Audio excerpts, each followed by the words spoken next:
বিসমিল্লাহির রহমানির রাহিম। দূরে এবং কাছে যে যেখান থেকে আমার আজকের ভিডিওটি দেখছেন সবাইকে আসসালামু আলাইকুম। সবার জন্য দোয়া এবং ভালোবাসা দিয়ে আরও একটি নতুন ভিডিও নিয়ে আপনাদের মাঝে আমি হাজির হয়ে গেছি। আমি ইফরাত, নারায়ণগঞ্জ থেকে। এখানে সকাল সকাল রান্নাবান্নার জন্য আমি সিঙ্কের মধ্যে পানি জমিয়ে এর মধ্যে মাছ টাছগুলো কিন্তু ভিজিয়ে নিয়েছি। যা যা রান্না করব তা আসলে ভিজিয়ে নিয়েছি। এটা আমি খুব সকালে ভোরে উঠে করেছি, যাতে করে মাছগুলো আমি তাড়াতাড়ি খুলে যায় এবং রান্নাটা যাতে তাড়াতাড়ি শেষ করতে পারি। আসলে এখন তো প্রচুর পরিমাণে গরম পড়েছে। গরমে শুধু হাঁসফাঁস বললে যে হবে তাই কিন্তু না, মানে রান্না করা অবস্থায় কিন্তু কয়েক দফায় গোসল হয়ে যায়। কিন্তু তারপরেও আমাদের গৃহিণীদের কপাল আসলে এরকমই, দেখা যায় একটু গরম হলেই হাজব্যান্ডরা, ঘরের কর্তারা কিন্তু একেবারেই শুয়ে বসে কাটাতে চায়, বা তাদের ভালো লাগছে না, এমন লাগছে অমন লাগছে, কিভাবে কি করলে ভালো লাগবে সেই ব্যবস্থাটা করে। কিন্তু আমাদের মতো গৃহিণীদের কিন্তু সেটা আর হয়ে ওঠে না। যত রোদ হোক আর যত বৃষ্টি হোক, যত ঝড় তুফান শীত যা কিছুই হোক না কেন, আমাদের কিন্তু সকালটা ঘুম থেকে উঠেই সেই আগুনের পাড়েই শুরু হয়, সেই আগুনের মাঝখানেই কিন্তু আবার শেষ হয়ে আসে। কারণ রাতেও কিন্তু সবার খাওয়া দাওয়া শেষে আবার পুনরায় আমাদেরকে চুলার কাছে যেতে হয়। মানে আমাদের আসলে বলতে গেলে বাড়ির যে বউরা আছি আমরা, আমাদের যেন থামতে নেই, আমাদের থামতে একেবারেই মানা। তো এখানে আমি রান্নাবান্নার প্রস্তুতি নিয়ে নিয়েছি। পাবদা মাছ নিয়েছি, পাবদা মাছগুলো ভেজে নিব। পাবদা মাছটা আমি সিমের বিচি দিয়ে রান্না করব। সিমের বিচিটা আমি এর আগে রোজার আরও আগে ফ্রোজেন করেছিলাম, সেই সিমের বিচিটাই নিয়েছি। আর মানে অল্প কিছুটা গরুর ভুঁড়ি ছিল, সেটাও রান্না করব। যেহেতু শুধু পাবদা মাছ দিয়ে কিন্তু রাত্র পর্যন্ত 2 বেলার খাবার হবে না, তাই ভুঁড়িটাও রান্না করে নিব। আর যতটুকু থাকবে পরের দিন কিন্তু খেতে ভালো লাগবে। ভুঁড়ি রান্নাটা কিন্তু একদিন যেদিন রান্না করা হয় এর চেয়ে বেশি স্বাদ হয় পরের দিন, মানে 2-1 বার যদি এরকম জাল করা হয় এরপরে পরের দিন খেতে। তো কার কীরকম আসলে লাগে জানি না, আমাদের তো এভাবে খেতে ভালো লাগে। এটা যত বেশি ভাজা ভাজা হয় ততই কিন্তু এটার স্বাদটা যেন বের হয়ে আসে। তো এর জন্য কিন্তু আমি কালকেই রান্নাটা করে নিয়েছি এর সাথে, যাতে করে 2 দিনে আর এই সারা দিনে ভাজা ভাজাটা হয়ে যায়, আর রাতে যতটুকু তরকারির টান পড়বে অতটুকু ফিল আপ হয়ে যায়।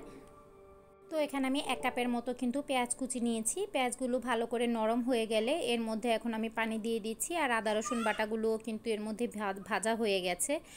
এই তরকারিটা এত বেশি মুখরোচক ছিল, আসলে আগে কখনো আমি সিমের বিচি রান্না করিনি, এই বছর প্রথম। ওর বাবাকে প্রতি বছর এরকম বলে থাকি, কিন্তু সে আনবে করে আর আনা হয় না। কিন্তু এবার আনিয়েছি, এবং এগুলো কিন্তু আমার নানু বেছে দিয়ে গেছে। এগুলো বাছাটা অনেক সময় সাপেক্ষ, বাচ্চা নিয়ে অত সময় আসলে হয়ে ওঠে না। আর রোজার আগে যেহেতু এগুলো করেছি, পাশাপাশি আর অন্যান্য অনেক কাজও করতে হয়েছে। তো এখন এর মধ্যে কিন্তু আমি গুঁড়া মশলাগুলো দিয়ে দিয়েছি। ধনে গুঁড়া, মরিচের গুঁড়া, হলুদের গুঁড়া, এগুলো আসলে আমি আমার পরিমাণ মতো দিয়েছি। তারপর লবণ দিয়ে এখন আমি এই মশলাটা কিন্তু এই পেঁয়াজের সাথে কষিয়ে নেব। অবশ্যই এখানে পেঁয়াজের পরিমাণটা বেশি দিতে হবে, আমরা যেহেতু এটা ভুনা একটা তরকারি রান্না করছি সে কারণে, এতে করে তরকারির পরিমাণটাও বেশি হবে। তো এখন যখন দেখব যে তেলটা উপরে ভেসে উঠেছে, সেপারেট হয়ে গেছে, এই পর্যায়ে কিন্তু সিমের বিচিগুলো দিয়ে দিতে হবে। সিমের বিচি কিন্তু ফ্রোজেন করতে অবশ্যই 2 থেকে 3 মিনিট একটু সিদ্ধ করে নিতে হবে, নয়তো কিন্তু এর মধ্যে একটা স্মেল থেকে যায়, কাঁচা একটা গন্ধ থেকে যায়, সেটা কিন্তু লাগবে, বা পরবর্তীতে খেতে ফ্রিজ থেকে নামিয়ে সেটা অতটা মনে হয় না ভালো লাগবে। আমি এভাবেই রেখেছি। তো এখন এটা একটু নাড়াচাড়া দিয়ে মশলার সাথে মেশানো হয়ে গেলে পরিমাণ মতো পানি দিয়ে দিয়েছি। পানিটা যখন ঝোলটা যখন 2-1টা বলক চলে এসেছে, এই পর্যায়ে আবার আমি যেই পাবদা মাছগুলো ভেজে রেখেছিলাম সেগুলো দিয়েছি। এখানে আসলে মাছগুলো লেগে আছে একটা আরেকটার সাথে, আমি যদি এর আগে খুলতে চাই তাহলে কিন্তু ভেঙে যাবে, সে কারণে আমি আর ভাঙিনি। আমি এগুলো এভাবেই দিয়ে দিয়েছি। এখন নামানোর মাঝে কিন্তু একটু আগে কিন্তু আমি আবার কয়েকটা টমেটোও দিয়ে দিয়েছি টুকরো করে, এতে কিন্তু তরকারির স্বাদটা আরও বেশি ভালো লাগবে। এখন কাঁচামরিচ ফালি করে দিয়ে উপরে ধনেপাতা ছিটিয়ে তারপর তরকারিটা কিন্তু আমার ডান হয়ে গেল।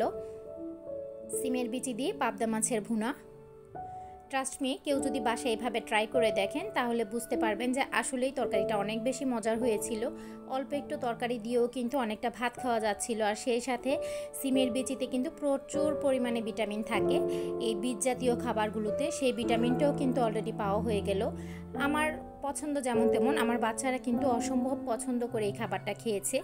আর একই সাথে আমি কিন্তু ভুঁড়িটাও ভুনা করে নিয়েছি।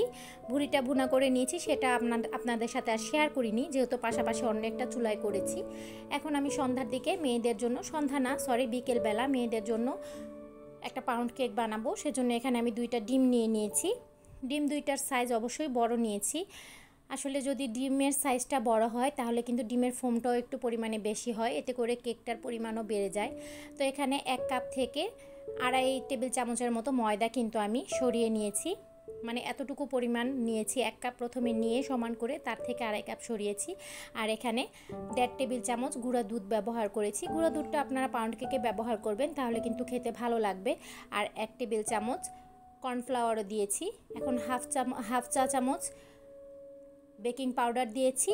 আর একেবারে অল্প একটু সামান্য কিছুটা 1/4 মতো 1/4 টিস্পুনের মতো এখানে আমি বেকিং সোডা ব্যবহার করেছি। এখন এই উপকরণগুলো, শুকনো উপকরণগুলো সব কিছু মিশিয়ে আমি ভালো করে চেলে নিব। আপনারা যদি কেউ ভ্যানিলা পাউডার ব্যবহার করে থাকেন তাহলে কিন্তু এই শুকনো উপকরণের সাথে এ পর্যায়ে দিয়ে দিতে পারেন। আমি যেহেতু লিকুইড এসেন্সটা ব্যবহার করি সে কারণে আর আমি এখন দেইনি। আমি যখন এই যে লিকুইডগুলো মিশাবো এই পর্যায়ে দিয়ে নিব। হাফ কাপ পরিমাণে চিনি দিয়েছি।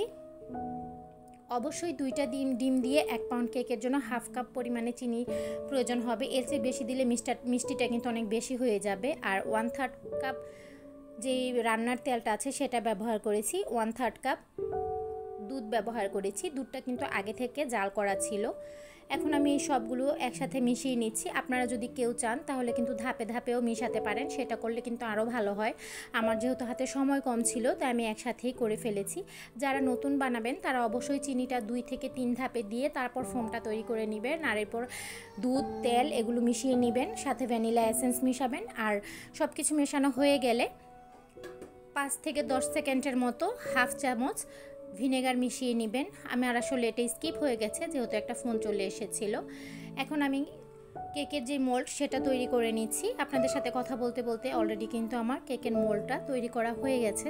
তবে এই কাজগুলো যদি প্রথমেই করে নেওয়া যায় তাহলে কিন্তু আরও বেশি সুবিধা হয়। যারা নতুন আছেন, নতুন কেক বানান, বাসায় টুকিটাকি করে বানিয়ে থাকেন, তারা কিন্তু এই কাজগুলো আগেই করে নেবেন। কেকের যে মোল্ডটা আছে সেটা প্রথমে রেডি করবেন, তারপর শুকনো উপকরণগুলো চেনে নেবেন। আর এর মাঝে কিন্তু 10 মিনিট আগে থেকে ওভেনে যদি করেন তাহলে ওভেনটা প্রিহিট করতে রেখে দিবেন। আর চুলায় যদি করেন সেক্ষেত্রেও কিন্তু পাত্রটা রেডি করে 10 মিনিট আগে চুলায় বসিয়ে দিবেন। এতে করে কিন্তু কেকটা খুব ভালো হবে।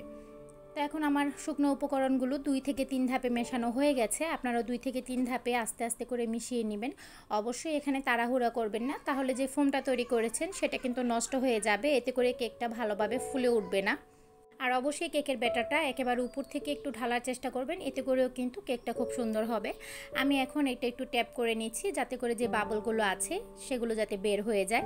এর উপরে এখন সামান্য একটু ময়দার মধ্যে, কেউ চাইলে ময়দা 1 চা চামচের মতো ময়দার মধ্যে টুটি ফ্রুটি, মোরব্বা, কিশমিশ এসব যে ড্রাই ফ্রুটগুলো আছে সেগুলো দিতে পারেন। আমি অত কিছু দিব না, আমার এখন এই মুহূর্তে কিশমিশ আছে আর মোরব্বা ছিল। তো মোরব্বাটা ওই যে বললাম সময় সাপেক্ষ, সময় অনেক কম ছিল সে কারণে আমি আর সেটাও দেইনি। আমি শুধু কয়েকটা কিশমিশ দিয়ে এই তো কেকটা রেডি করে নিয়েছি। এটা আসলে সন্ধ্যাবেলার খাবারের জন্য কিন্তু খুব ভালো জমে যায়। সেই সাথে কয়েক টুকরা থাকলে সকালে ঘুম থেকে উঠেও কিন্তু বাচ্চারা খেয়ে নিতে পারে। তো আমার ভিডিওটি যদি আপনাদের একটুও ভালো লাগে আমার চ্যানেলটি সাবস্ক্রাইব করে পাশে থাকবেন। সবাই ভালো থাকবেন, সুস্থ থাকবেন। আল্লাহ হাফেজ সবাইকে।